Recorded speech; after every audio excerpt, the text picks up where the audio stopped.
Muchísimas gracias por poderte conectar hoy, por haberte conectado. Sé que la semana pasada tuvimos ahí unos problemas para conectarnos, pero que está todo arreglado, que estás fantástica.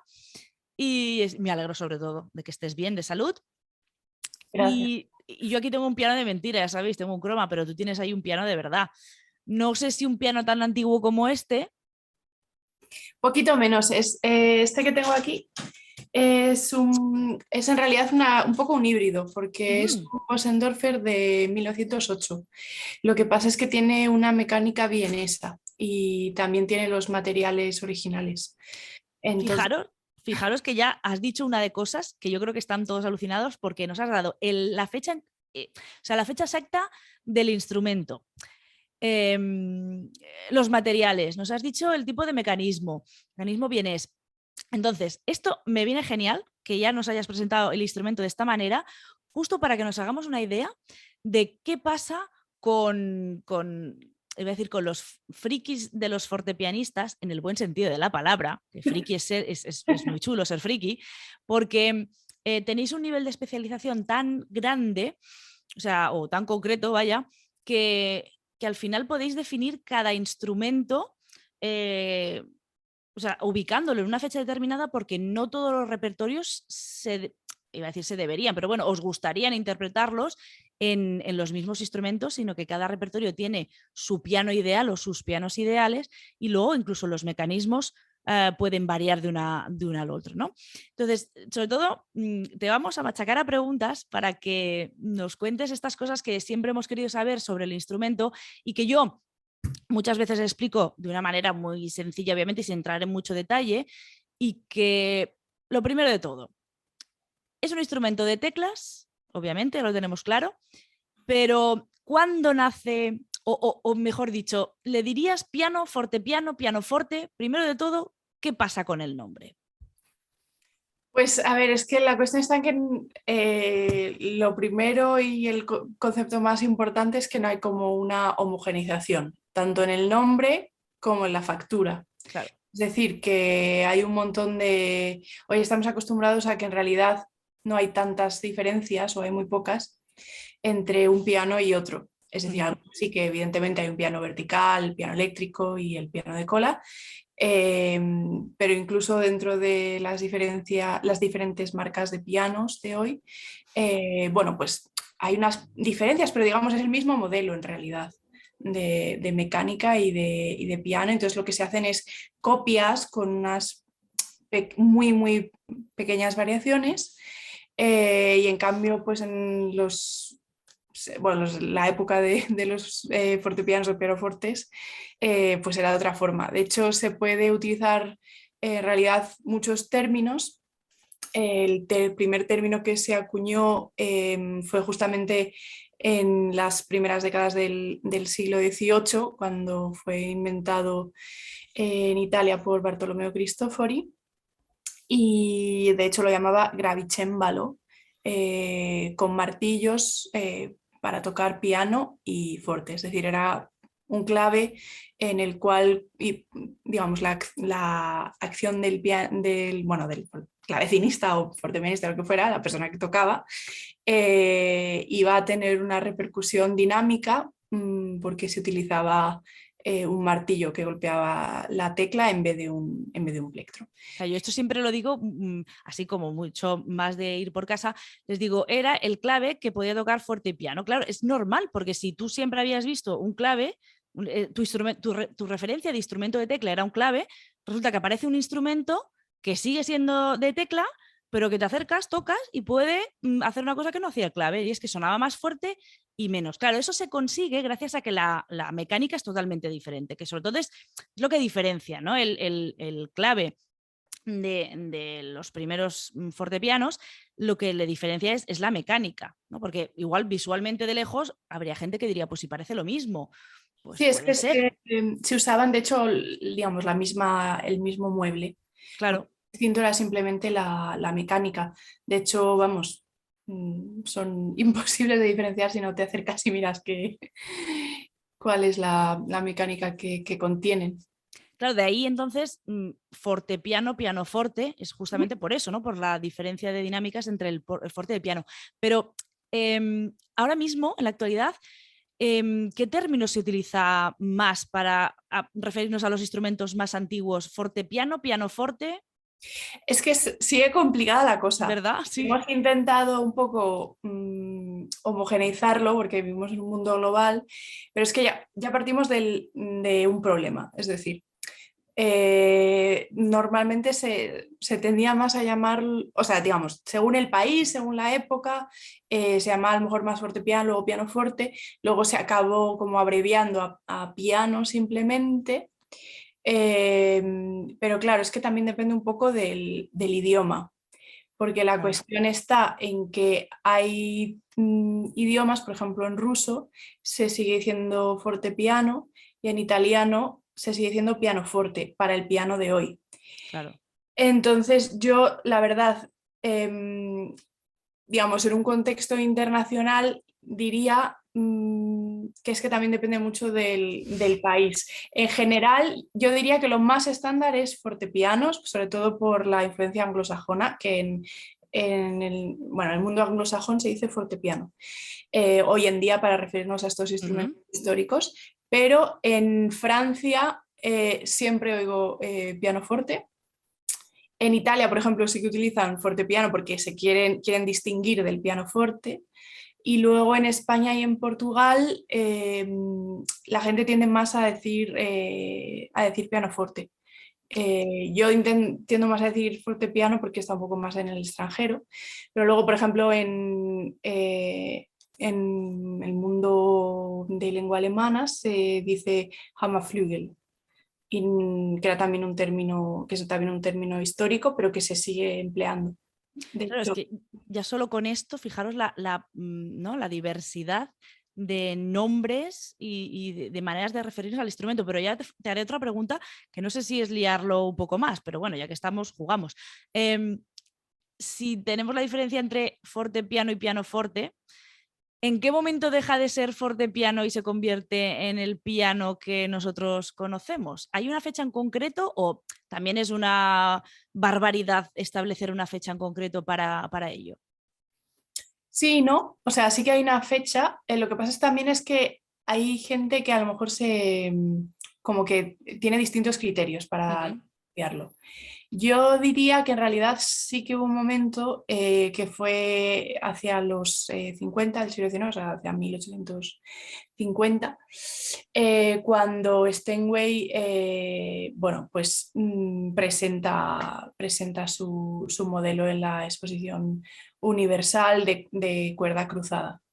Entonces ya a partir de ahí tenemos un piano que se parece muchísimo Al actual. al actual. La única cosa es que, bueno, que los materiales evidentemente hace más de 150 años, claro, estamos hablando de hace 170 años más o menos, eran un poco distintos. Entonces, claro, yo si tocase ahora, por ejemplo, en un Steinway de finales del siglo XIX, de la segunda mitad del siglo XIX, de todas formas los materiales van a sonar distintos a los de hoy en día.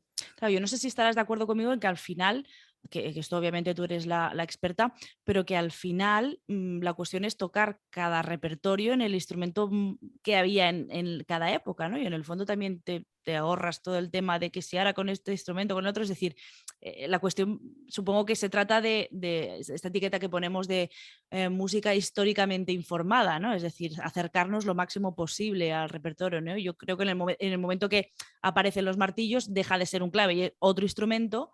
Y entonces, cómo va cambiando y obviamente esta fecha que dices tú, ¿no? Al final marca también un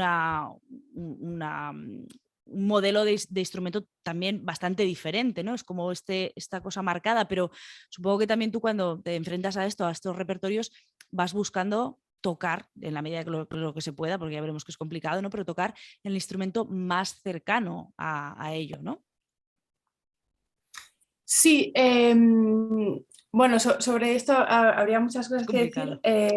Sí, de lo anterior, lo único que se me había olvidado es que eso, que el tema hay como dos criterios que la gente utiliza. Sí. Uno es el tema para cuando la gente quiere decir si es un piano o un pianoforte.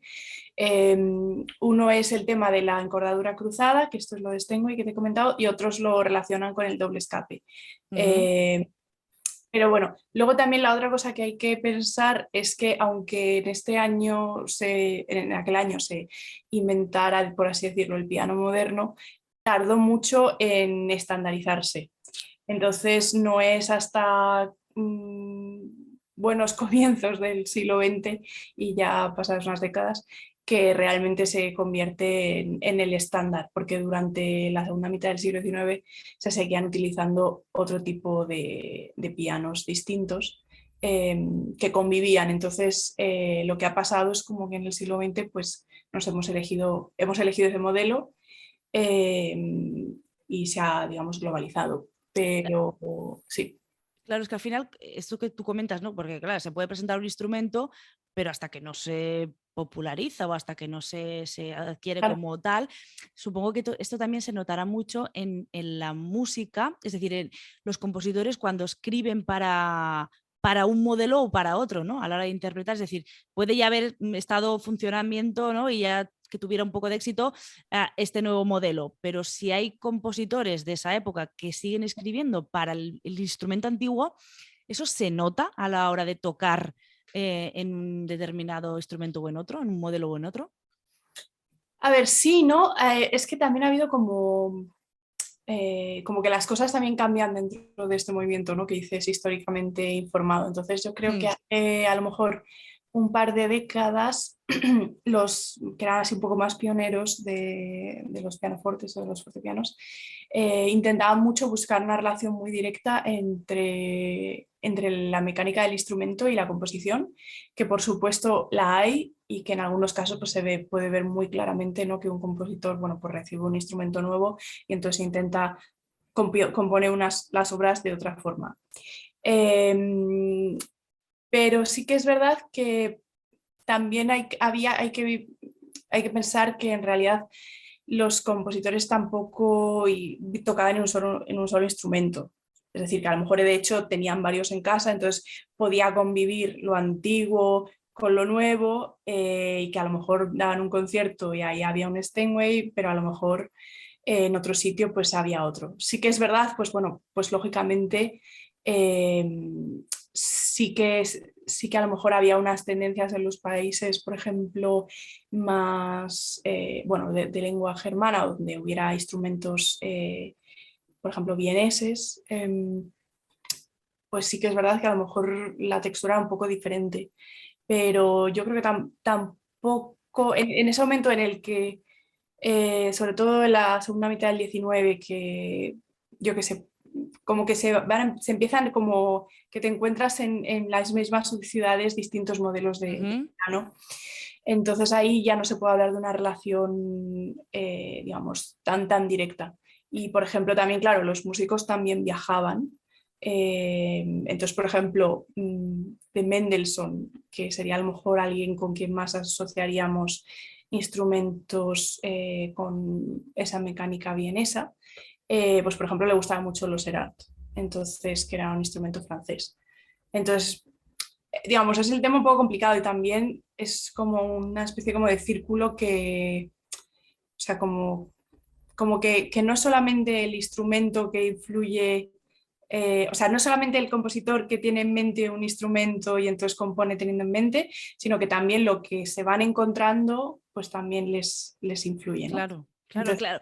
Es que al final, ya os dais cuenta que al final aquí muchas de las preguntas, o casi todas, son depende, ¿no? Porque es que influyen tantos factores que bueno, que al final la respuesta puede variar muchísimo.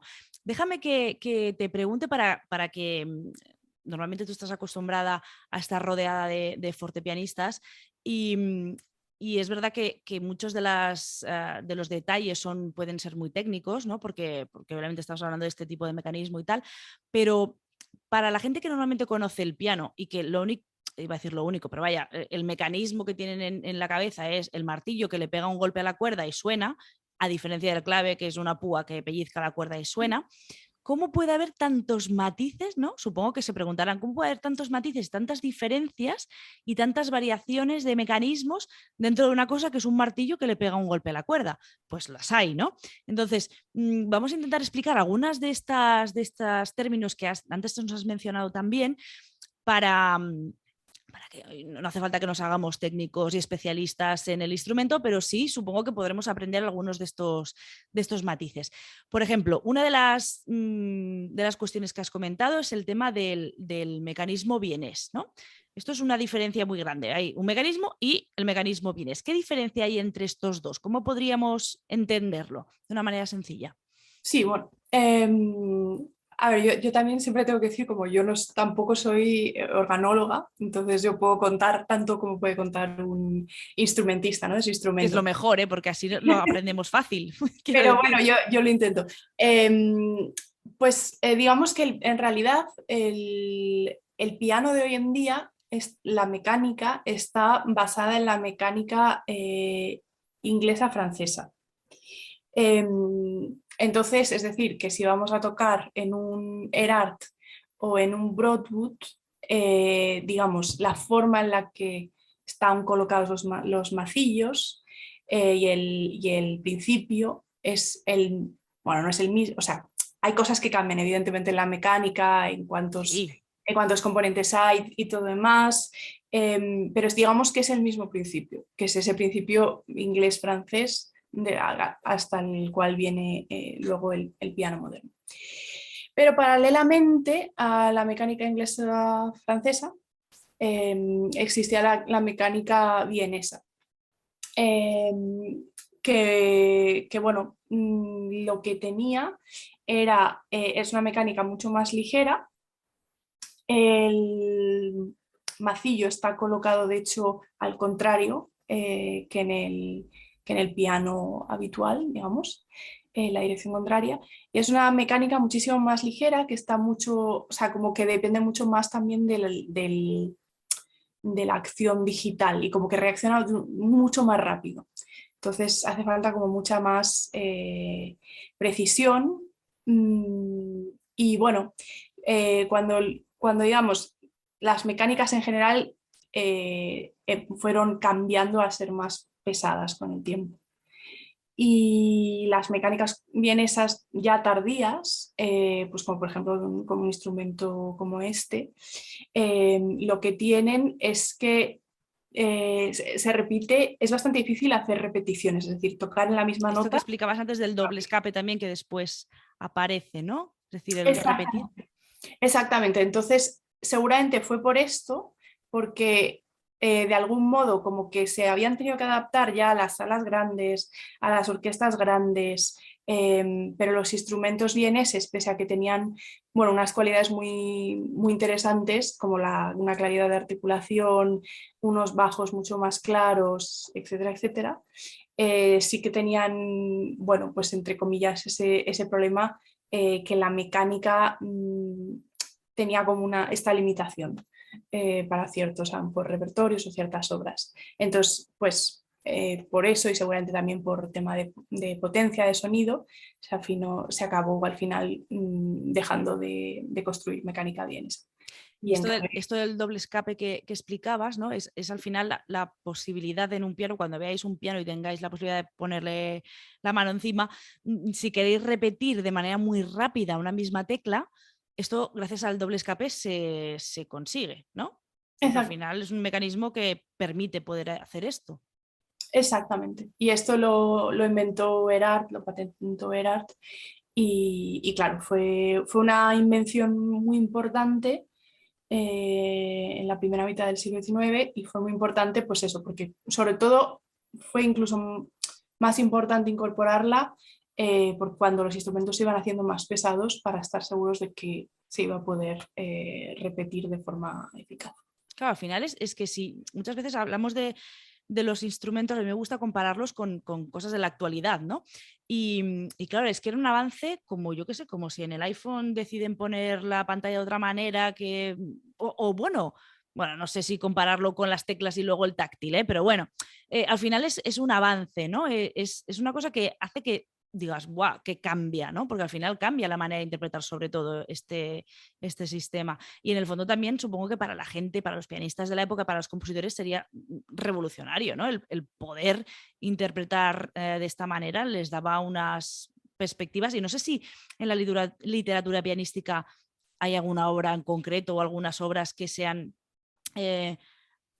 posibles de interpretar gracias a este doble escape y que sin él sería muy complejo, sería casi prácticamente imposible. Bueno, en realidad cualquier obra que tenga... A ver, hay que pensar que igualmente es lo de siempre, o sea, eso, que como había otras mecánicas a lo mejor que eran más ligeras, pues en realidad sí que podía repetir, en el momento en el que se inventó, Claro. todavía se podía utilizar la otra mecánica ligera.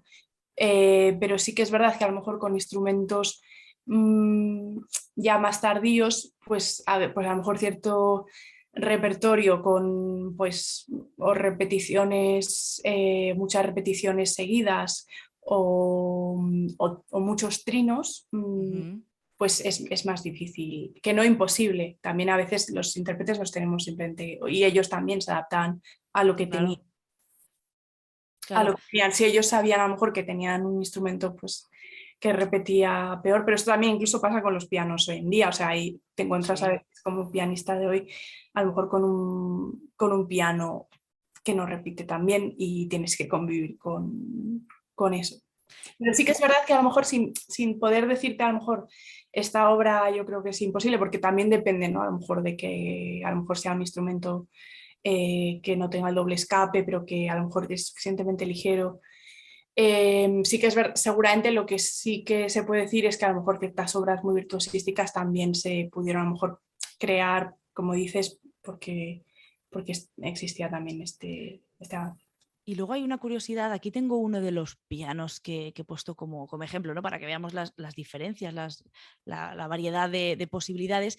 Y en este en concreto, no sé si lo veo aquí, 1, 2, 3, 4, 5, pero por ejemplo en el Museo de la Música de Barcelona aquí tenemos uno que tiene, pues que no funciona, pero que tiene 7 pedales. Entonces también les mencioné el otro día a los alumnos que aquí hablaríamos también de que hay pianos que han tenido, pues, y que lo de los 7 pedales no iba ni por las 7 notas ni por los, o sea, no era como como los pedales del arpa, ni era cuestión de uno para cada día de la semana, no, que podían ser 7, 5, 4, no sé si más.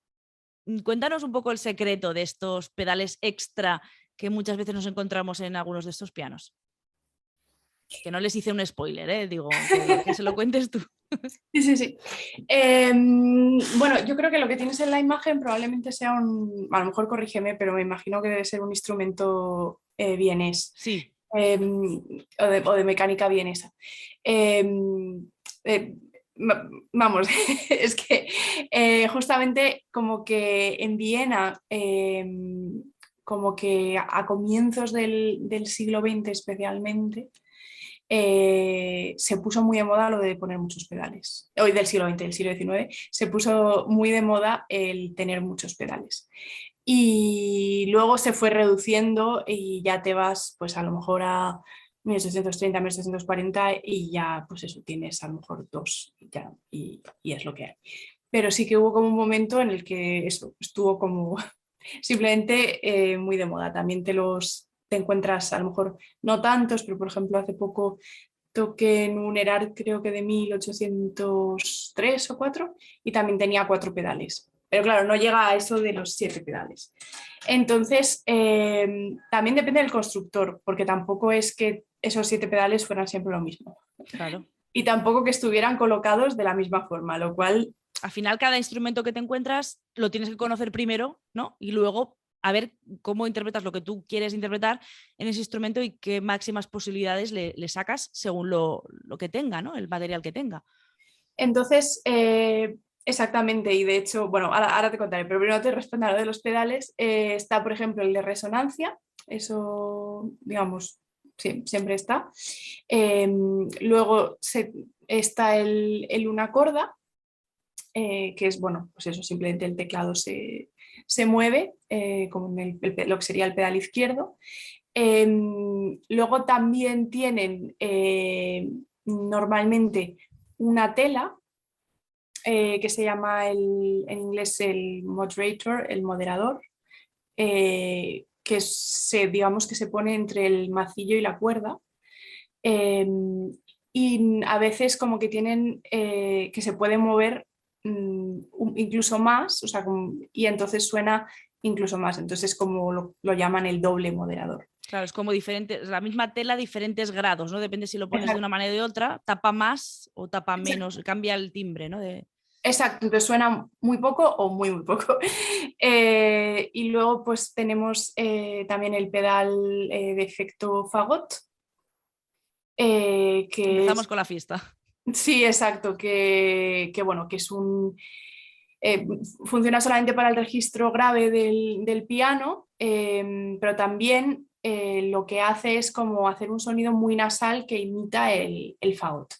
De hecho, es bastante probable que para repertorio serio no se utilizase tanto. Bueno, ¿qué quiere decir repertorio serio? También, ¿eh? O Ya, sea, ya. porque hoy en día tenemos a lo mejor no como esa concepción de repertorio serio.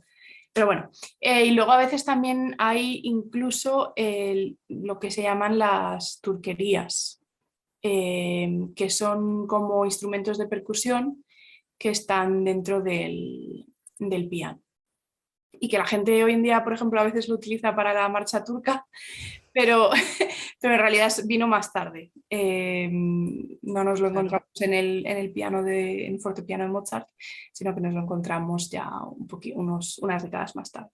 Claro, al final no cuadra, ¿no? Tocar una cosa con un instrumento que no existía de momento.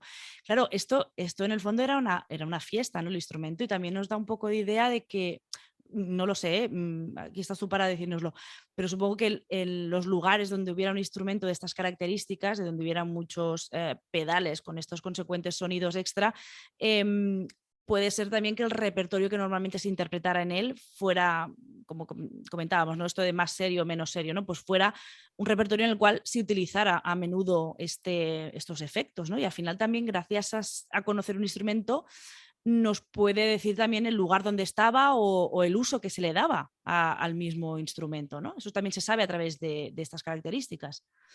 Sí, de hecho, bueno, evidentemente también cuando alguien iba a comprar un instrumento podía decir, o a encargar un instrumento podía decir, yo quiero que tenga esto, o no lo pedían, porque si a ti no te interesaba, ¿no? Que aquello tuviera los instrumentos, los efectos de percusión, pues no lo pedías. Y por otro lado, pues también si por lo que sea, pues te habían mandado yo qué sé, eras un compositor afamado y te habían mandado un instrumento a lo mejor que sí que tenía el efecto fagot o lo de las turquerías, pues a lo mejor lo ibas a poner en tu música o a lo mejor ibas a componer una marcha militar contando con que a lo mejor pues la gente lo podía utilizar. Pero bueno, digamos, como a lo mejor en el repertorio más estándar no asociamos esto tanto, ¿no?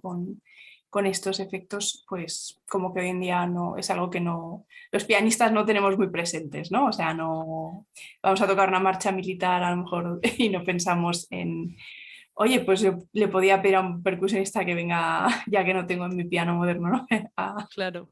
a hacer ruido. De hecho, una de las cosas que seguro que muchos de vosotros os estáis planteando es, vale, y entonces en las partituras esto estaba indicado, es decir, todas estas cuestiones de instrumentos extras y tal estaban indicados, y ahora es cuando Laura me dice, depende. ¿No? Sí. Depende de qué depende, Laura, en este caso. Es decir, muchas veces no estaba, ¿no? Era una cuestión de que el propio intérprete ya veía con lógica cuándo aplicarlo y cuándo no, ¿no? Sí, exactamente, efectivamente, dependía básicamente del intérprete y claro, si uno piensa en las partituras que hoy en día conocemos, pues eso de 1815, 1920, 1925, pues no nos encontramos con estas cosas. Sí que a lo mejor habría un par de compositores que intentaron marcar, a lo mejor hicieron un sistema para marcar distintos pedales o algo así, pero evidentemente no se estableció. Al final es que no se tenía tampoco esta como intención de que los intérpretes, o sea, como que hubiera que escribir toda la partitura. Entonces era más interesante, de hecho, que el intérprete hiciera lo que le apeteciera. Entonces... Claro, era más lógico. ¿Tú has tenido oportunidad de tocar alguno de estos instrumentos con numerosos pedales? ¿Y qué tal la experiencia? Sí, sí, mucho de hecho. Es bastante difícil, sobre todo lo que me ha pasado que ha sido bastante duro ha sido, a ver, sobre todo el problema es que, claro, es lo que tú decías, ¿no? Los frikis del fortepiano en el sentido de que somos muy poquitos que hacemos esto y entonces les tenemos que explicar a los organizadores de concierto, esto es un Temazo. problema. Entonces, claro, esto es bastante difícil porque a lo mejor te meten en un festival y claro, tú ya de por sí tienes que estar agradecido de poder estar en un festival, ¿no? Entonces, y poder tocar y todo demás. Pero a lo mejor te meten en un festival, te ponen un ensayo a lo mejor de 1 hora pensando en el pianista de hoy, que claro, el pianista de hoy lo que necesita es simplemente pues lo que decíamos antes, ¿no? Pues mirar que está todo bien, adaptarse un poco, a lo mejor su forma de tocar un poco, pero que realmente es la misma mecánica. Eh, o a lo mejor decirle al técnico, oye, mira, el pedal está un poquito demasiado duro o lo que sea, pero son cosas muy pequeñas.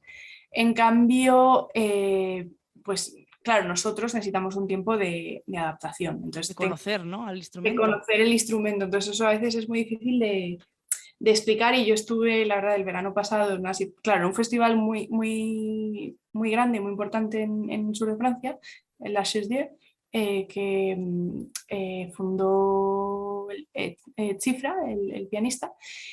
Y claro, el problema está en que había tantos conciertos que había muy poco tiempo de estudio y entonces me encontré como que en 2 horas tenía, bueno, es que era un piano muy parecido al que tienes en la foto y era italiano pero y tenía la mecánica vienesa y tenía estos pedales pero incluso más, tenía rodilleras que voy a explicar. Ahora nos cuentas esto. Ahora explico lo que es. Y eso, y claro, yo es que me tuve que empezar a marcar, yo no sabía con antelación qué tipo de instrumento me iba a encontrar, tampoco sabía cuánto ensayo iba a tener y tuve que estar ahí marcándome la partitura, dónde iba a utilizar qué pedal, cuál pedal estaba dónde, porque también es algo que te tienes que memorizar y Claro. también físicamente, claro, en la memoria también del pie de encontrar el pedal adecuado y también, claro, la cuestión está en que son pedales que, por ejemplo, en el piano moderno, a lo mejor si pones el pie encima pero no haces presión, pues no pasa nada. Pero en estos es como que los rozas y ya sale algo. Entonces, Claro. hay que tener mucho cuidado, sobre todo, que esto ya me ha pasado en concierto, de no darle al pedal de percusión en vez de al pedal de resonancia, porque muchas veces están al lado. Entonces, es que ya me ha pasado de sentarme al concierto lo típico, que dices, vale, voy a mirar, el pedal derecho es este, o sea, el pedal de resonancia es este, pulsas y de pronto suena ¡puchum! Y todo el mundo se muere de risa, claro, y tú ya, bueno, ya, ¿qué fue? Y esto de verdad me ha pasado en concierto y bueno, es lo que hay. Son gajes del oficio, Eh, ¿no? No queda otra. y ya no solamente esto, que bueno, que esto al final queda una anécdota divertida lo de que le empieces el concepto ahí con puchum, pero a veces lo peor que todavía por suerte no me ha pasado es que te pongan Es que la cuestión está en que, como dije, el orden de los pedales tampoco es preestablecido. Entonces, muchas veces, de hecho, el pedal de resonancia está a la izquierda de todos estos pedales. Ujú. Que Ostras. no podría decir, bueno, no pasa nada, toco un poco girado y yo pongo el pedal con el pie derecho. Sí, pero luego los otros cruzan las Claro, piernas. es que ¿Qué ahí haces? va el problema. Entonces, yo ya me encontré alguna vez con que, bueno, de hecho tengo colegas que lo han aprendido, que han aprendido también a poner Con el el pedal izquierdo. con el pie izquierdo. Y claro, es que esto es una cosa que son muchos reflejos y que son reflejos además Es, muy finos, porque claro, tienes que aprender a que justamente cuando tocas el bajo, para que no se te vaya o para que entre todo lo hagas justo en el momento adecuado, ¿no? Entonces, todavía no he tenido esa mala experiencia, pero claro, si tienes que poner una corda o el moderator y a la vez estar poniendo pues, sí que lo he tenido que utilizar en clase, en alguna clase de cámara he tenido que sufrir con ello. Pero bueno, ya te digo, hay gente que lo aprende. Yo, de hecho, seguramente debería aprender para que no me lleve un susto de muerte. esto sería una sensación parecida a la de conducir un coche con los cambios en el otro lado, ¿no? Es como, pero si solo lo sabes hacer, o sea, lo natural es hacerlo con la mano derecha, ¿no? ¿Cómo vas a hacer? Pues sería un poco este shock, ¿no? Más complicado, pero este shock de, ostras, ¿no? Está todo en otro lado y aprenderlo de otra manera es complejo, ¿eh? Antes has mencionado lo de las rodilleras. Yo tenía aquí otro fortepiano, pero no consigo ver realmente si tuviese o no. Igual aquí hay un pequeñito dibujo, una marca que Sí, yo puede creo que ser. hay una cosilla. Sí, sí, sí. Pero este piano obviamente no tiene los pedales del pie, aquí no los vemos, pero puede ser que sí que esté el efecto de los pedales justo aquí abajo, ¿no? Que decías antes, mencionabas lo de rodilleras. Cuéntanos, es decir, ¿estas rodilleras son anteriores a la llegada de los pedales en los primeros fortepianos? Sí, efectivamente. Bueno, además también comentar que como se ve, pues eso es el fortepiano que estás enseñando es un fortepiano de mesa, Uh-huh. porque además del piano de cola, el piano vertical, había otros como el de mesa, incluso el de jirafa La jirafa, sí. y otros.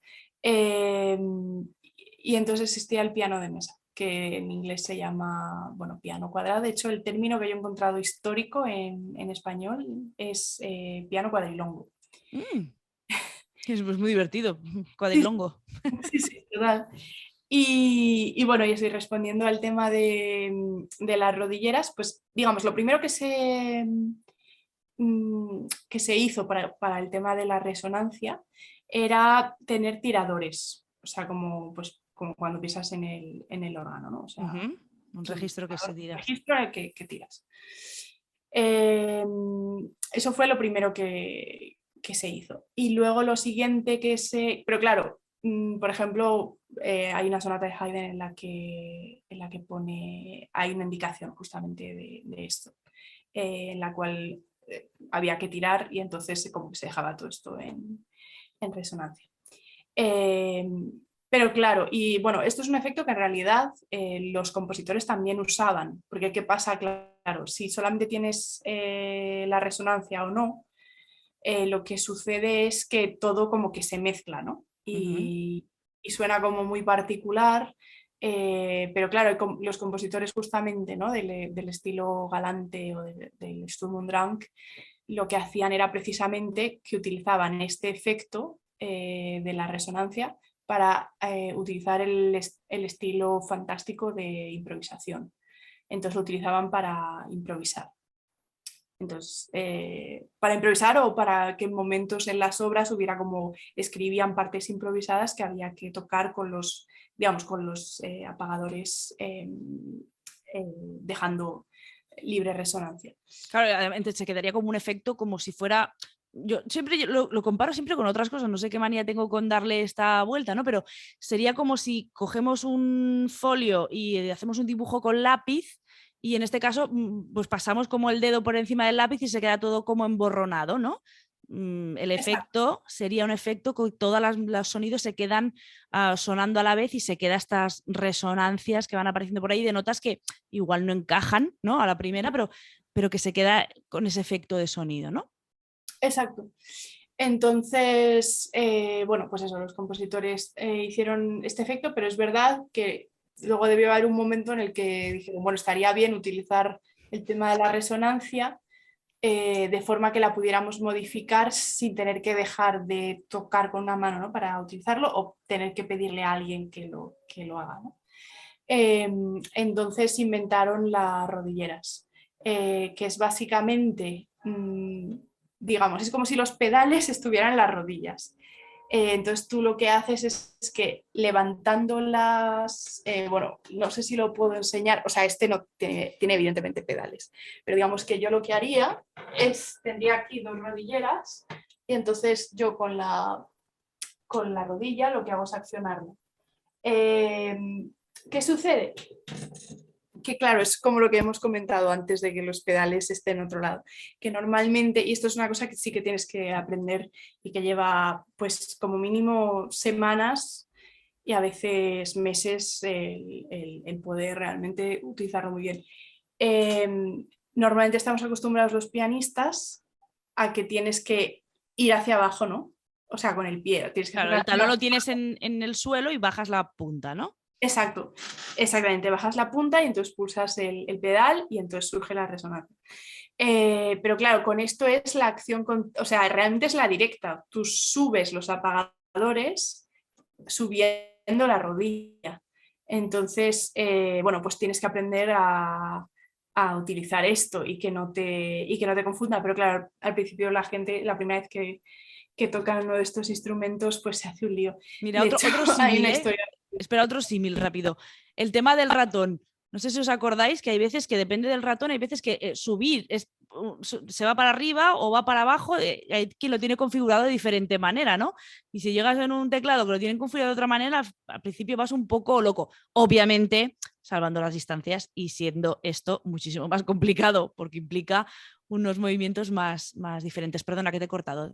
Dime. No, bueno, que de hecho, claro, lo que pasa con las rodilleras, como que me estabas comentando, ¿no? Con ese, que no sabemos si Sí. tiene rodilla, ¿no? Que lo que sucede es que no se ven, se ven solamente si te fijas. Entonces, lo que le pasa muchas veces a pianistas, digamos, pianistas normales, que van a lo mejor a una masterclass de fortepiano y tocan, o de pianoforte y tocan por primera vez en uno, lo que les sucede es que no ven el pedal, porque ellos no saben que existen las rodilleras. Entonces hay una anécdota bastante divertida de una masterclass que hubo en el Conservatorio de La Haya, de una pobre chica que llegó a tocar su sonata de Beethoven al fortepiano y entonces de pronto empieza, claro, a mirar por debajo del piano, ahí toda estresada, en plan, pero ¿dónde está el pedal? O sea, ya no dijo nada porque era así muy educada, japonesa, no dijo nada, pero estaba ahí con el pie que empezó ahí como ahí mirando a ver, pero tiene que estar por algún lado, ¿por qué no lo encuentro? Y entonces ya empezó a tocar ahí su sonata de Beethoven ya desesperada de decir, bueno, esto no tiene pedal, no sé cómo voy a tocar. Y entonces ya al cabo de unos compases dijo, ¿pero dónde está el pedal? Claro, imagínate, ¿no? No saberlo al final. Y bueno, y en el momento que lo descubriría, supongo que, claro, le costaría lo suyo, ¿no? Cambiar el chip, hacerlo de otra manera, por no decir que además, yo una vez toqué un fortepiano que tenía rodillera y no sabía que iba o sea, no sabía que iba a tener rodillera y lo tuve que tocar.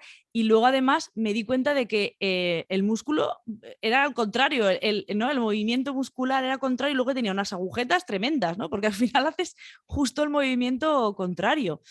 Pero Claro, bueno, además es que para colmo, eh, claro, bueno, depende, pero si no se tiene piernas muy largas, también lo que pasa es que muchas veces no no llegas. llegas, Que no claro. Hay gente que se pone como un taburete, ¿no? Para alzar el pie y así que simplemente, claro, Exacto. entonces haces con lo que levantas es el talón, ¿no? O sea, Es, dejas la punta y levantas el talón. sí, o Sí, sea, yo lo que hago, yo la verdad es que no, no lo no, piensas. no, lo que Ah, digo es vale. con taburet, con el taquito este que te pones a hacer. Sí. Pero yo lo que me he acostumbrado es a tocar sobre las puntas, como si estuviera haciendo ballet, digamos. Bueno, no, o sea, un poco más como en el hueso. Y entonces a levantar desde ahí. Pero claro, sí que es verdad que si estás muchas horas estudiando en un fortepiano de este tipo, te dan agujetas, sí, claro. Porque al final es utilizar unos músculos diferentes, ¿no? Y el cambio es considerable. Antes me comentabas, estabas comentando justo el tema de la anécdota de la pianista normal y no friki como vosotros, que interpretaba un piano, pero esto me parece muy interesante, ¿no? Porque puede haber gente que diga, bueno, pero si las teclas son iguales, y que aquí ya entramos en otra cosa que ya no es solo el mecanismo, si las teclas son iguales, pues cualquier pianista puede tocar perfectamente un fortepiano, porque se pone, toca, les dicen dónde están los pedales, lo descubre y ya está. No es así de fácil, ¿no? Porque si no, no tendríais una especialidad seríais muchos los que estáis dedicados a esta especialidad tan concreta, pero cuéntanos un poco qué pasa con esto de los pianistas que A ver, intentan, es un tema bastante complicado. sin atacarlos a ellos, No, pobrecitos, no, no. que lo hacen con buena intención. Claro, claro, no, no, no. O sea, es un tema complicado porque digamos, de por sí, para empezar, claro, lo primero que sucede es que, como te comento, es que hay tantos modelos que no es lo mismo tocar un instrumento así, en el cual un pianista que no está acostumbrado, pues seguramente puede tocar sin muchos problemas. Sí que estará como incómodo con la mecánica, porque es mecánica vienesa, entonces la mecánica como que funciona. Claro, tenemos que pensar que es que son movimientos súper finos, ¿no? De coordinación súper fina, y que además como que si estás tocando siempre el mismo tipo de piano que has entrenado para hacer de una forma, entonces de pronto te encuentras con una mecánica que no reacciona de la misma forma, pero bueno, es verdad que a lo mejor en unas semanas eso lo puedes más o menos cambiar. El problema está en que, claro, si te vas a un piano como el que tienes en la foto, incluso el anterior con los 7 pedales, ya la cosa se complica incluso más, y ya no solamente eso, sino que aunque digamos las teclas sean las mismas, en el sentido de que el sistema es el mismo de teclado, ¿no? Eh, con las 12 teclas, es un poquito más complicado que eso, porque la octava no es exactamente la misma distancia. Y ya no solamente, digamos, no es solamente una cuestión de este tipo de distancia, ¿no? De que las notas, digamos, las teclas son más pequeñas, sino que también el recorrido, digamos, que no es solamente esto, ¿no? O sea, las distancias de lo que me cueste moverme, que mi cuerpo lo ha interiorizado, sino que también el recorrido de la tecla va a ser más pequeño y se va a sentir distinto. Entonces eso unido al tema de rodilleras, de 7 pedales, de la otra mecánica, pues hace necesario que haya una especialización, sobre todo porque además que es que también hay que aprender a tocar desde fortepianos tipo Cristofori hasta un instrumento como este, a lo mejor no para compositores de comienzos del siglo XX. Y ya no solamente es eso, sino también pues, bueno, pues lo que pasa con el claving, con la interpretación históricamente informada, que es que no solamente se trata de tocar en el sentido de poder tocar las notas, ¿no? Sino que también se trata en el movimiento históricamente informado de conocer cómo se tocaba en la época. Y esto es bastante importante también incluso a nivel no solamente del estilo de la interpretación, sino también a nivel técnico, porque por ejemplo con los pianistas de hoy, con a lo mejor pianos muy pesados y con una técnica que se ha adaptado, ¿no? A un tipo de sala y a un tipo de estética también de hoy en día, también pueden dañar, de hecho, instrumentos originales porque necesitan otro tipo de forma de tocar el piano un poquito más delicada, un poquito más con técnica más de digital, más de dedos y demás. Entonces, también, por ejemplo, no se pone tanto pedal como se hace hoy en día. Entonces, y también ves que el pedal, o sea, los pedales también tienen como sus límites, no es que puedas estar ahí todo el tiempo metiéndoles caña. Entonces, bueno, pues hay un poco a veces de peligro. Es muy importante, evidentemente, que los pianistas sepan de estos instrumentos y deben tener curiosidad, y está fantástico que haya gente que se interese por ello, pero sí que es verdad que yo creo que es algo que al menos hay que estudiar dentro de la forma que sea, ¿sabes? Que a lo mejor puede ser, no tiene que ser que tengas el título de fortepiano, sino que puede ser pues teniendo clases privadas o yendo a cursos regularmente. También, por ejemplo, un clavecinista que toque en un fortepiano clásico, pues al final ya tiene mucho recorrido hecho y a lo mejor lo que se tiene que adaptar no es tanto, pero es importante para que haya una calidad, digamos, profesional que también pues, se pase tiempo con el instrumento y se pida consejo a alguien. Claro, porque cada vez más en los ciclos de música antigua o de música histórica es más habitual encontrar conciertos con estos instrumentos, ¿no? Más antiguos. Entonces aquí también está otra complejidad, ¿no? Otra dificultad, que el clave también tiene, pero el clave es un poco más fácil de transportar, obviamente, ¿no? Entonces vosotros con los fortepianos estáis como un poco, supongo que es mucho más complejo, porque sí que es verdad que no podéis tocar, o la gracia, vaya, no es que toquéis en un piano moderno que ya está in situ en cualquier auditorio, sino que toquéis con un piano histórico. Y el hecho de tocar con un piano histórico implica que moverlo no es tan fácil como mover un clave. Entonces, ¿cómo os apañáis normalmente con esta cosa tan compleja? Sí, es una muy buena pregunta, de hecho. A ver, digamos, es más difícil, es más un instrumento, digamos, de forma puramente física, es más difícil, o sea, perdón, es más fácil de mover que de hecho que un piano moderno, un Ujú. piano, porque pesa menos, básicamente. Entonces, depende también del, no es igual el Cristofori del que estábamos hablando, que en realidad es un clave, entonces en ese sentido, pues lo puedes mover tan sencillamente, ¿no? Como un clave, a lo mejor un playel para tocar Chopin, ¿no? Sí, Entonces, o claro, este o el este, problema es sí. más, sí, exacto, el problema es más, más que el transporte. Sí que es verdad que hay salas que digamos que te encuentras con el problema de que en ciertas salas solamente tienen piano, órgano, en algunos casos ya están teniendo claves, pero que muchas veces no tienen. Es verdad que cada vez más auditorios están adquiriendo al menos uno o dos fortepianos, pero claro, te estoy hablando de auditorios que creo que el otro día leí que fue el Whitmore Hall.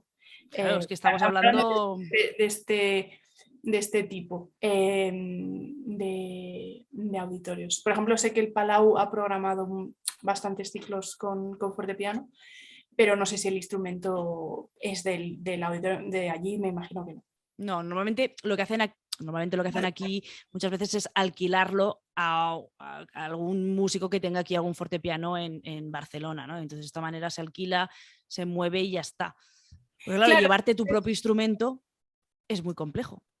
claro, o sea, depende, O claro, no, claro. si es en la ciudad en la que tú lo tienes y es un instrumento no muy pesado, pues bueno, no es tan complejo, pero claro, si es un sitio donde a lo mejor no hay fortepianos y tienes que transportarlo o tienen que pagar el transporte, pues bueno, también es verdad que es que lo que sucede muchas veces, por ejemplo, con ciclos en los cuales tienen que transportar pianos modernos, es que las compañías de pianos modernos como que tienen un sistema, como se mueven tantos pianos, al final no cuesta lo que realmente debería costar Sí. porque como tienen ese circuito, ¿no? De que a lo mejor de aquí a aquí tienen que mover un piano, pues entonces en este trayecto pues te lo llevas para acá, tienen las máquinas, etcétera, etcétera. En cambio, pues eso no es tan sencillo con el tema de los fortepianos. Entonces, bueno, es lo que decía Jordi Sabal de justamente cuando le preguntaba, le decía, bueno, como que programar música antigua es como que, bueno, muy caro y muy costoso y como que requiere también, ¿no? Desde la parte de la producción, de la organización, mucha energía también para entender eso, que las necesidades son distintas. Entonces, y que necesitas estar en diálogo también con la persona que esté encargada para explicarle estas cosas. Entonces, pues, pero claro, lo que decía Sabal era justamente es que si no, es que estaríamos tocando siempre igual. O sea, si no se decide hacer una apuesta diferente, entonces simplemente vamos a seguir programando lo mismo con los mismos instrumentos y bueno, vamos a hacer entonces, no salimos de ahí. Claro, yo también me imagino que en los lugares donde existan estos pianos históricos, que normalmente suelen ser museos, y que estén en buenas condiciones o que se encargue restaurarlo y tal, o por ejemplo, también aparte de museos, me imagino palacios o casas donde hubiera este tipo de instrumentos, cada vez más supongo que tienen esta conciencia de que está en condiciones, obviamente, que pueda ser usado y que se interprete. Y entonces esto puede generar también la creación de ciclos de conciertos con sus propios instrumentos, que de hecho creo que tú has tenido la suerte, obviamente, de participar en muchos de estos proyectos. En el Museo de la Música estuviste tocando uno de los instrumentos.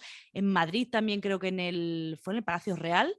que estuviste también tocando Sí, instrumentos. estuve en el Palacio Real, pero ahí, Ahí no fue. tienen una colección, no, o sea, sí fue allí, y de hecho tiene una colección de instrumentos, pero tuve que llevar el mío. Vale. Porque si no me equivoco creo que no están restaurados o al menos no lo ofrecieron, entonces bueno, pues llevé el mío, de hecho. Claro, pero en el Museo de la Música, por ejemplo, sí que tocaste un instrumento de la colección, ¿no? Sí, efectivamente, efectivamente.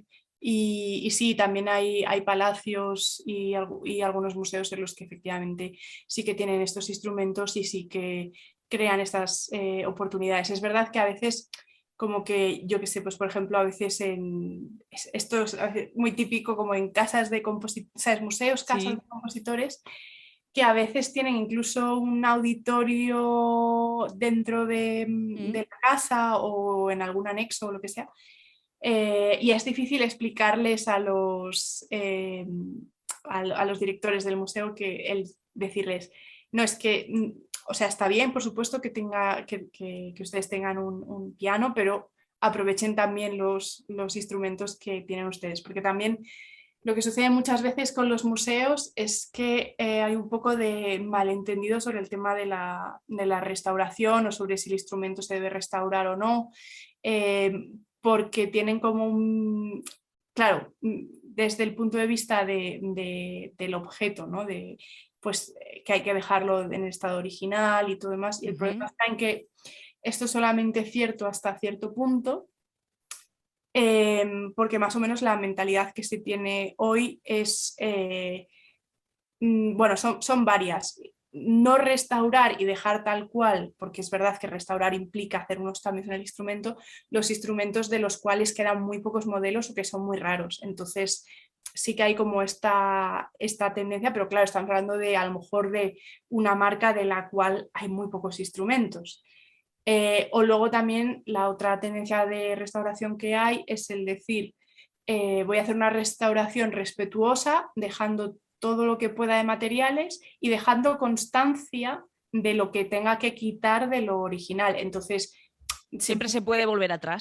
claro, efectivamente, se pueden preservar los materiales y se puede decir, esto ha sido modificado, hemos hecho esto, para que se sepa. Entonces, muchas veces como que los museos a veces tienen un poco de miedo, ¿no? Como de restaurar estos instrumentos, y realmente es una pena porque realmente los instrumentos no son objetos, son instrumentos, entonces tienen que sonar.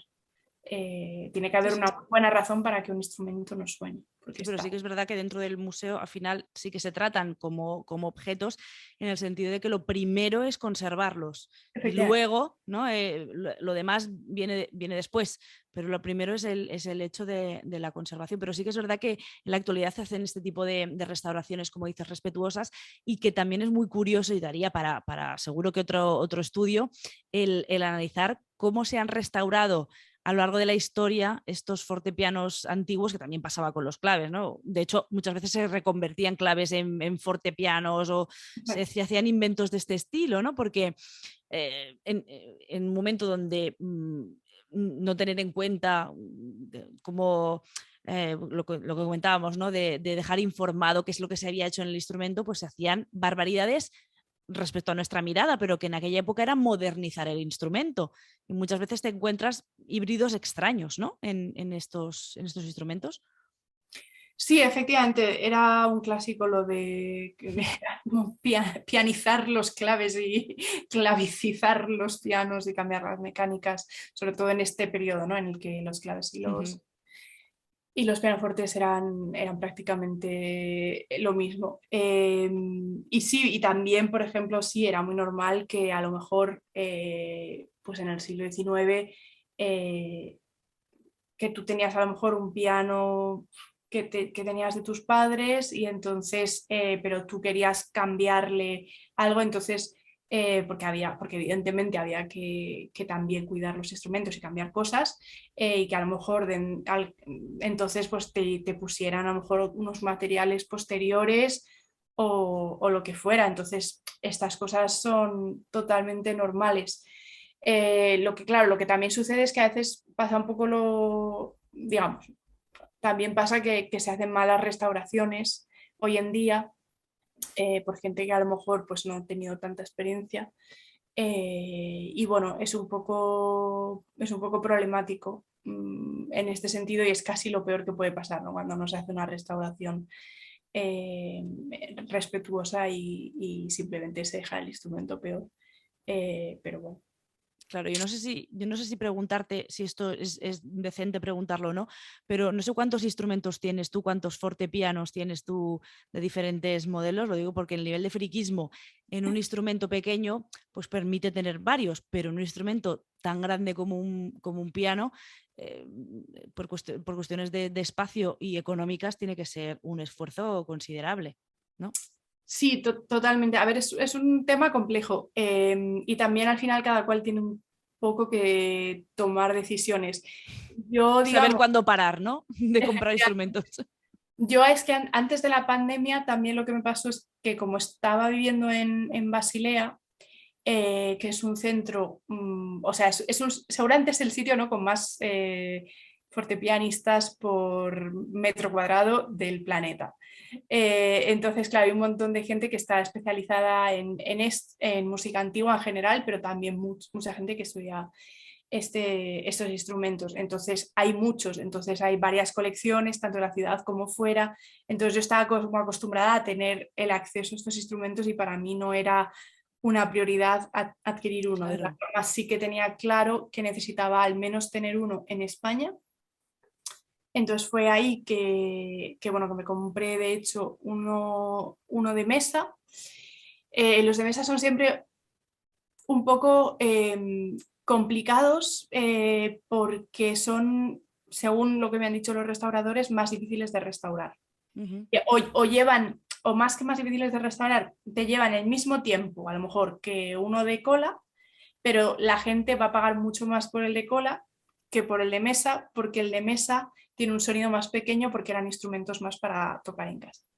Entonces yo me decidí comprar uno de mesa porque yo tenía claro que para mí como especialista y como persona que iba a utilizar mucho este instrumento en conciertos, era muy importante que viniera de uno de los mejores restauradores del momento, que es Edwin Bunk, Uh-huh. que seguramente junto a Christopher Clark pues es uno de los grandes nombres. Pero claro, hay que poder pagarlo. Y lo bueno que era justamente que había este instrumento de mesa que me costó bastante más de lo que de lo que costaría un fortepiano de mesa de por sí, pero tenía yo la tranquilidad de que sabía que iba a ser una mecánica que había sido bien restaurada y que no iba a tener al cabo de un año o de unos meses un problema. Entonces eso ha sido fue el primer instrumento y luego tengo la suerte que mi pareja también se dedica a esto. Ah, bueno, entonces Entonces, esto así es más fácil. es más fácil entre dos. Entonces, bueno, pues él tiene este Bosendorfer que tenemos aquí y también tiene una copia Walter, que sería, digamos, el instrumento como para Mozart, Haydn, primero Beethoven, el de las rodilleras de mecánica vienesa, que es una copia, en este caso no es un original, y que él tuvo la suerte de encontrar una muy buena oferta de segunda mano, o sea, no es original, las copias también cuestan realmente en muchas ocasiones tanto como un original. Entonces Claro, es porque más, en el fondo también están hechas, iba a decir, no están hay que hechas en hacerlo serie, todo. vaya. Sí, hay que hacerlo, dentro de, claro, de las copias normalmente, pues, claro, tienen que construir todo el instrumento. Pero bueno, es eso, tuve la suerte de que una persona que lo tenía, una señora que lo tenía y que no lo había usado mucho, pues se lo vendió de segunda mano por un muy buen precio. Y bueno, básicamente, pues yo creo que un poco el de mesa que tengo es inglés de 1815, Uh-huh. es de la marca Thomas Tomkinson, que bueno, es un constructor del que no se sabe mucho, pero vamos, digamos, sería lo equivalente un poco a un Broadwood, aunque tiene sus características un poco distintas, pero o un Clementi, estos instrumentos ingleses. Eh, y eso, y el otro, pues el Anton Walter y el Ossendorfer, y lo que nos faltaría a lo mejor en estos momentos sería un instrumento así como romántico de 1830, 1840, un poco para completar. Pero claro, yo conozco a gente que de hecho, bueno, y justamente estoy haciendo una conferencia, de hecho sobre el clave, que lo tengo con la funda, no os preocupéis, que es un italiano. Y, y nada, y eso, tengo colegas bueno, que además de ser instrumentistas de teclas son también coleccionistas. Y hay gente que realmente pues, quiere tener cada instrumento para cada repertorio. Pero es verdad que, bueno, sin tener un gran poder adquisitivo es muy difícil. Es verdad que hace décadas existía un poco más la posibilidad de comprar instrumentos casi regalados. Ahora ya hay un poquito menos, pero sí que sigue habiéndolos, ¿no? Que lo típico que te los ves en Wallapop y en estas páginas de segunda mano en Francia sobre todo son muy habituales. Y de conseguir instrumentos que a lo mejor la gente ha heredado de sus padres o sus abuelos, o que han estado siempre en la familia, pero que por lo que sea pues deciden darle una segunda vida y entonces hacerlo restaurar, a veces, pues eso, a lo mejor con restauradores más de segunda fila, pero que tienen precios más económicos. Claro, porque es una de las claves, ¿no? El tema que has comentado de la restauración, porque no sé si vosotros también aprendéis un poco de mecánica bastante más que los pianistas, ¿no? Igual que en el clave directamente te afinas, obviamente te afinas las cuerdas, pero también sabes un poco cómo cambiar algunas piezas y tal. En el caso de los fortepianos también os hacéis un poco especialistas, ¿no? En conocer la mecánica básica, puede ser. Depende mucho del fortepianista y de, digamos, su interés y sus necesidades. Intento explicarme. Claro, yo también en la escuela también y en Salamanca también estudié clave y también estoy acostumbrada, pues eso, a funcionar con la mecánica, a afinar, etcétera, etcétera. La cuestión está en que desde eso, seguramente desde comienzos del 19 también estaba como, o incluso un poco antes, sí que existía la figura del afinador. Entonces no es que, ¿sabes? No es que listos o se pusieran a afinar su propio instrumento. Tal vez pudieran hacerlo, pero no es... hoy en día muchas veces como que se espera de los fortepianistas que si es posible los afinen, pero sí que es verdad que al final un fortepiano es un instrumento que se tarda bastante en afinar, se tarda incluso más que un piano moderno. Sobre Claro. todo por el tema de que como son tan delicados en la construcción y reaccionan tanto a los cambios de clima, cuesta bastante estabilizarlo. Entonces, bueno, te tienes que pensar mucho si el día del concierto te apetece pasarte mínimo 2 horitas, en algunos casos afinación por la mañana o el día anterior por la mañana y antes del concierto, Barbaridad, claro. estabilizando. Y también, claro, o sea, uno puede aprender a afinar bastante bien, pero nunca va a tener la formación, ¿no? de una persona especializada en eso, que a lo mejor es capaz de hacerlo en hora y media y estabilizarlo bien. A lo mejor uno necesita más tiempo. Entonces, Sí, que no hace falta al final, ¿no? Es decir, ya hay especialistas que pueden hacer esto, no hace falta que, aunque toquéis un instrumento de música antigua, no hace falta que demostréis que también tenéis que claro, hacer esto, ¿no? Es decir, porque el clave a lo mejor en 15, 30 minutos claro, lo puedes hacer, pero es que... incluso en los grandes conciertos, bueno, conciertos ya sí, con un poco de importancia que tienen clave, no lo afinan ellos mismos. Es decir, si en un Claro, auditorio siempre tienes a alguien que afina directamente también el clave. claro, a no ser que el clavecinista diga, no, es que yo quiero hacerlo porque realmente quiero hacer este temperamento y que realmente quiero ser yo el que lo haga, que también los hay, Sí, sí. normalmente se da al menos la posibilidad. Y respecto a la parte mecánica, ya te digo, depende mucho de mis colegas. En general yo veo como que hay dos tendencias dentro, porque es verdad que los de Antigua hacemos también como otras cosas, ¿no? Hacemos también como un poco de investigación siempre al lado. Entonces hay los que se interesan mucho por la parte organológica y los que se interesan más como por la parte de práctica interpretativa. Y yo soy más bien de los de práctica interpretativa.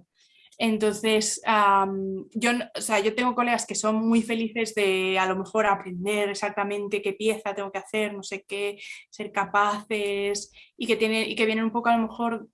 Es verdad que te da mucha libertad saber todas estas cosas, ¿no? Porque si te vas con a ver, si tienes un bajo, vas con el fortepiano en el camión, haces el concierto y todo demás, y tienes un mismo programa que puedes tocar en distintos sitios, a lo mejor conciertos un poco más low cost, puedes vivir muy bien de eso, pero sí que es verdad que, bueno, pues yo lo que hablo con los colegas que funcionan más así, la verdad es que, claro, es también un esfuerzo físico y de estrés y de todo demás bastante grande. Entonces, bueno, yo en mi caso, pues eso, si me puedo ahorrar la afinación antes del concierto, lo agradezco. Y sí que es verdad, me planteé a lo mejor intentar aprender al menos un poco de restauración. Y de hecho estuve en contacto con un coleccionista, con la idea de poder ir a su taller e ir aprendiendo cosas, pero bueno, de momento no me ha dado la vida para ello y bueno, ahora digamos que dentro de las prioridades me parece incluso más importante intentar a lo mejor poner el tiempo en otras cosas de estudio o de carrera o de investigación que en esto, pero que puede ser que vengan en un momento dado, porque es importante también saberlo. Pero quiero decir, creo que no es tan... no es Sí, una una cosa necesidad, sino una preferencia, ¿no? De cada... y que no es a lo mejor una necesidad tan, bueno, no necesidad, pero eso, en el clave a lo mejor porque la mecánica es un poco más sencilla y todo demás, pues sabes que con poco esfuerzo vas a poder obtener lo que quieres. En cambio, con el fortepiano vas a tener que hacer bastante esfuerzo. Pero bueno. De hecho, estoy pensando que otro día te voy a invitar más para que nos cuentes más cosas, porque a mí me sabe mal alargar mucho porque no Sí, quiero claro. abusar de tu confianza, No, pero por mí no, pero... es que hay una de temas y temas que me saldrían de aquí que es que yo no pararía, o sea, decir, yo no pararía, pero mejor yo creo que es otro día volver, porque de hecho, una de las cosas que también me ha quedado en el tintero para preguntarte es tu especialización en el tema de la investigación, ¿no? Sobre qué te especializaste con la investigación y luego también qué tipo de repertorios habitualmente interpretas. Aunque no nos podamos extender muchísimo, sí que me gustaría que me dieras 4 pinceladas sobre este tema y así otro día hablamos más largo y tendido del tema. Cuéntanos. Pues bueno, como comentaba, es que los de Antigua de por sí hacen al menos trabajo, digamos, no son muchos de ellos no estudian musicología, pero sí que hacen trabajo de recuperación, de ir a archivos o de documentación al menos, porque eso como bueno, algunos o en principio el movimiento en sí, de por sí va Es que de... el movimiento ya es musicológico, es decir, en el Claro, momento que investigas y que recuperas, ya estás haciendo musicología. claro, efectivamente. Entonces, bueno, pues entonces es como que siempre había esto. Lo que pasa es que yo sentí como que no era suficiente. O en el sentido de que, claro, es verdad que si eres un intérprete que, sobre todo desde la parte de práctica interpretativa, ¿no? Que si a lo mejor haces todo realmente por tu cuenta, sin haber aprendido tampoco técnicas pues, de metodología, de investigación ni de todo demás, pues en mi caso, en el campo de la práctica interpretativa, que explico lo que es aprender a tocar como se tocaba la práctica interpretativa histórica, sería aprender a tocar como se tocaba en la época. Me di cuenta de que era necesario como hacerlo seriamente. Entonces, bueno, pues como parte de mi trabajo de máster, pero eso sí en interpretación, ya había escrito un trabajo de máster sobre sobre Robert Schumann y la vocalidad al piano, es decir, cómo hacer, o al fortepiano, cómo hacer el fortepiano cantar dentro de la música de Robert Schumann, o sea, la cantabilidad del piano. Eh, eso fue como el primer punto de interés, porque bueno, eso yo tenía muy claro que si hacía algo así como de investigación en musicología, pues sería con Robert y Clara Schumann. Y, y nada, y entonces ahora estoy haciendo un doctorado en la Universidad de Viena de las artes escénicas y la música sobre Clara Schumann y su escuela pianística.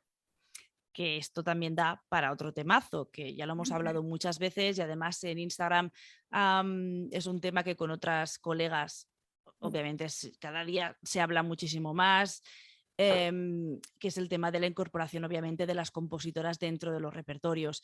Yo creo que es una cuestión que tú ya, Laura, lo tienes integrado, ¿no? Es decir, que dentro de tus programas no solo Clara, sino hay muchísimas otras compositoras que obviamente como no publicaban, ¿no? Muchas de ellas no publicaban, sino que era música doméstica, pues ahí quedaba, y esta recuperación de todas sus obras es una cosa que está pasando ahora, que aún se recupera, ¿no? Aún se encuentran mucha música de compositoras.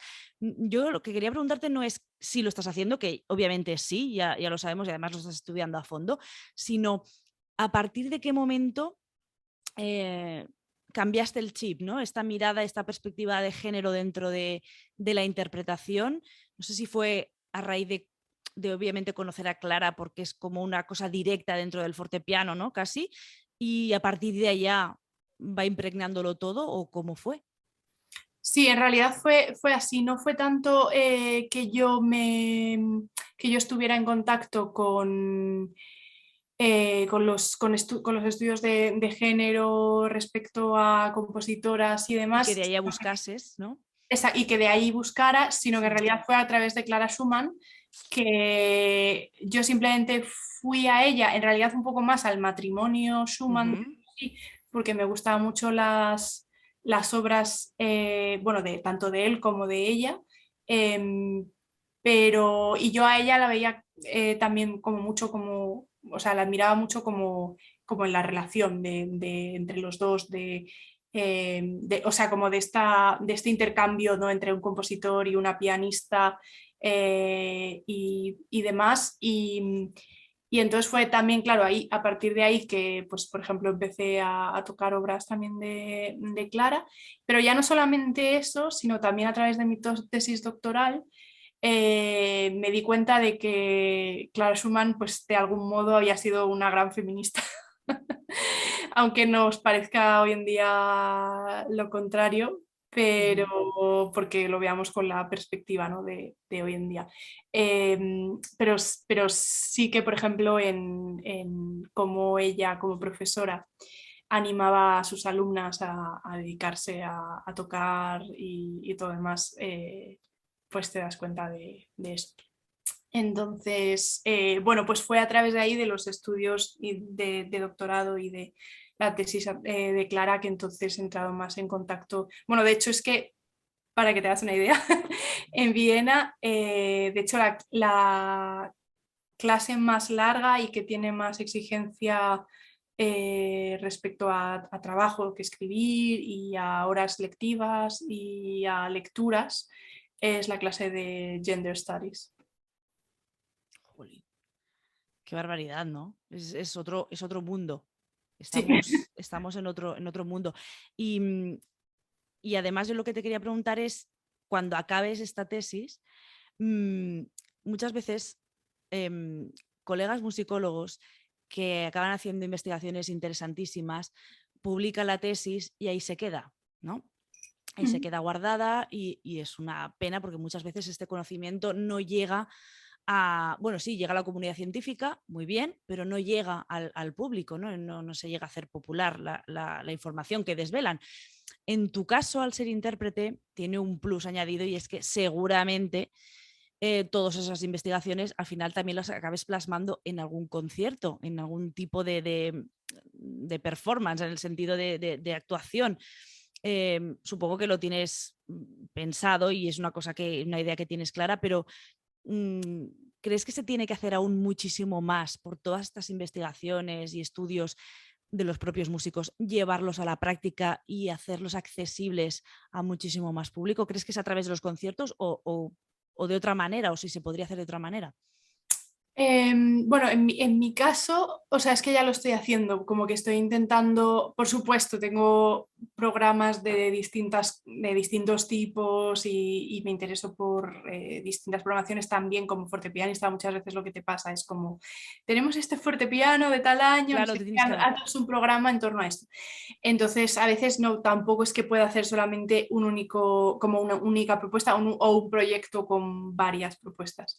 Pero sí que lo hago en el sentido de que, bueno, los últimos años he estado, bueno, cuando toqué la Juan March, de hecho, que bueno, que por un poco el sistema que tienen, pues no pude explicar tanto, por desgracia, a través de las notas del programa, porque tienen un sistema muy fijo, ¿no? Pero bueno, el programa en sí se llamaba Clara Schumann Caleidoscopio. Intentaba ver como distintos focos de las distintas facetas de Clara, desde compositora, transcriptora, pianista, pedagoga. Y, por ejemplo, el ensemble que tengo bueno, tiene el nombre de una de las alumnas de Clara, y de hecho mi gran proyecto de hecho es intentar de algún modo, bueno, puedo empezar a contarlo un poco, pero llevar a Suiza, de hecho, porque era un país donde estaban de vacaciones, y las hijas de Clara también vivieron unos años. Pero bueno, tengo un poco la idea de eso, de cómo de volver también a Clara a los puntos en Alemania y en Suiza donde ya pasó desde una perspectiva históricamente informada y también pedagógica, no solamente. Ujú. Y ya con esto te contesto, y es que pues sí, se puede hacer de muchas formas el tema de darle visibilidad a mujeres, y yo siempre digo, y también es una cosa en la que insisto mucho, pero bueno, ya hablaremos más en detalle la próxima vez, pero es que también es muy importante valorar no solamente a las mujeres compositoras, sino también a las mujeres intérpretes. Porque también había muchas que a lo mejor componían o no componían tanto, pero eran muy grandes intérpretes, y hay muchas formas de darles visibilidad. Jolín, Entonces, es que es un entonces, bueno, trabajazo enorme, ¿no? El que estás haciendo. Bueno, ya hago lo que puedo, pero en fin, el caso es que yo creo que desde, pues eso, desde llamar a tu ensemble con el nombre de Sí. una intérprete hasta crear páginas web o proyectos o gente que está haciendo divulgación también musicológica, como en tu caso, como también a través de conciertos es verdad que existe cada vez más, ¿no?, la figura del intérprete investigador. Desde discos hasta incluso conferencias y todo demás, sí que yo creo que se va a poder hacer más y más. Y es verdad que a lo mejor la musicología durante muchas décadas ha estado más siendo musicología para musicólogos, pero yo creo que cada vez más se está trayendo. De hecho, por ejemplo, en Madrid, bueno, tengo la suerte de que justamente soy artista colaboradora de Bosendorfer, que ahí se ve la marca, en España. Y bueno, pues por ejemplo hicimos un concierto en Madrid en abril, y lo dediqué a mujeres intérpretes. Entonces lo que hice fue poner grabaciones de estas mujeres intérpretes y hablar de ellas.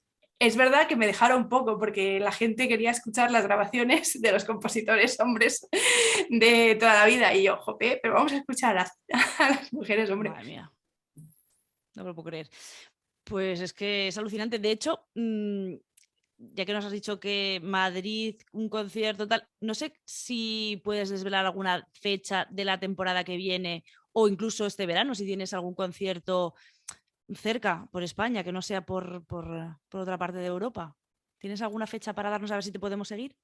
Pues sí, justamente, bueno, se supone que tendría que haber tocado mañana, pero por desgracia el concierto se ha cancelado. Pero bueno, a comienzos de julio voy a estar en el 1, 2 y 3 en clásicos en verano. Que ahí, de hecho, quería haber hecho un programa en torno a César Franck por el aniversario de este año.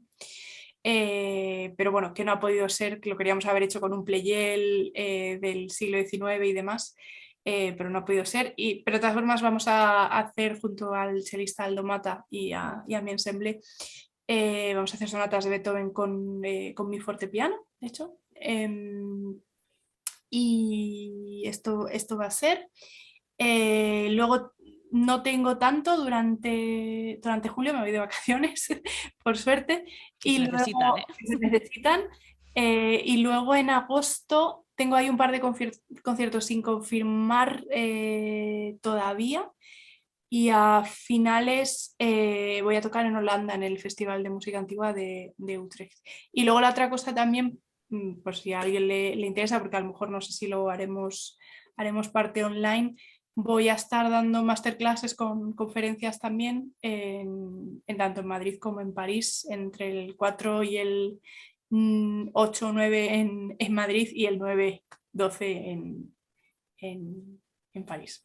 Y luego no lo sabes, pero también vas a estar próximamente en Barcelona. No, tú no sabes cuándo, ni yo, pero quedamos en que eso sería, y a ver si puede ser durante esta temporada, que vendrás a Barcelona y nos las ingeniaremos para ver qué hacemos, con qué instrumento, de qué manera, pero vamos a ver si organizamos algo presencial para un grupito, aunque sea reducido, para que, bueno, para seguir conversando ya no de manera virtual, sino de manera presencial, que es uno de mis objetivos también de la temporada que viene, presencial, y que puedas interpretarnos algunas obras y explicarnos muchísimo más de todo esto que hay aquí por explicar, que estaríamos horas y horas y horas. Entonces no lo sabes, pero vendrás. ¿A que sí? Vale. Con muchísimo gusto, María. Fantástico. Pues así lo dejamos. Muchísimas gracias por habernos explicado tantas cosas. Y por habernos atendido de esta manera. De hecho, todos los alumnos que estáis conectados en directo, si tenéis cualquier duda, cualquier pregunta, me podéis escribir y ya la trasladaré a Laura y seguiremos hablando del tema. Y nada más, un abrazo enorme y nos vemos pronto en Barcelona.